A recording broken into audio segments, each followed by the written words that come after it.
These four guys robbed a bank and left a note out of confidence. Even Sherlock Holmes wouldn't be able to solve this. So in 1971, Anthony Gavin, 33 years old, used to live in London. He had worked in the British Army, and from there he learned two things.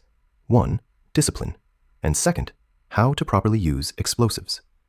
Now, after leaving the army, he opened a photography shop in London, which was earning decent money. But he still wasn't satisfied. And one day, his eyes fell on Lloyd's Bank. Now he noticed that the bank was a bit old, and the layout of the surrounding buildings was such that underground work could easily be done. Just seeing that, he got the idea of a bank robbery. Now Anthony included his old friend Thomas. He was a car salesman who could convince anyone with sweet talk. And the second guy, Reginald, was added to the team because he had an official look. If he went to meet the bank staff wearing a suit, no one would suspect anything. Now the last guy was Benjamin Wolfe, another old friend, and he had good knowledge of leather. Anthony convinced them in such a way that everyone even contributed money properly for the tunnel digging tools.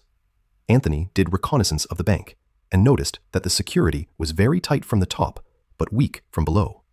Now, 2 shops away from the bank, there was a leather goods shop that was vacant. Here, Benjamin Wolfe was sent forward to talk to the owner.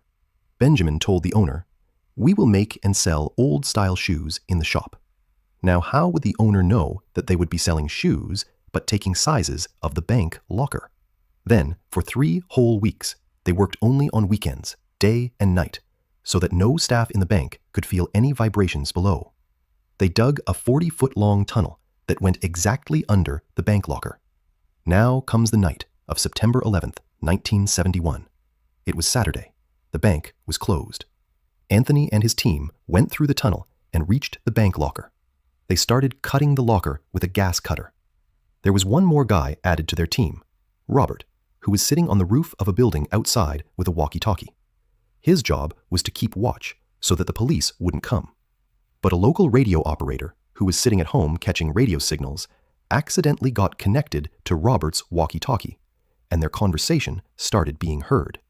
Now they were saying, "We have got enough stuff. Hurry up. Time is less." He called the police, and the police checked 750 banks on Baker Street. When the police came outside the bank, they saw from outside that the time lock was on. They shined a light inside and thought someone was just playing a prank, and they went back. Now, on Monday morning, when the bank manager opened the locker door, along with it, his mind, mouth, and eyes were all left wide open. Now Anthony, while leaving, left a note that said,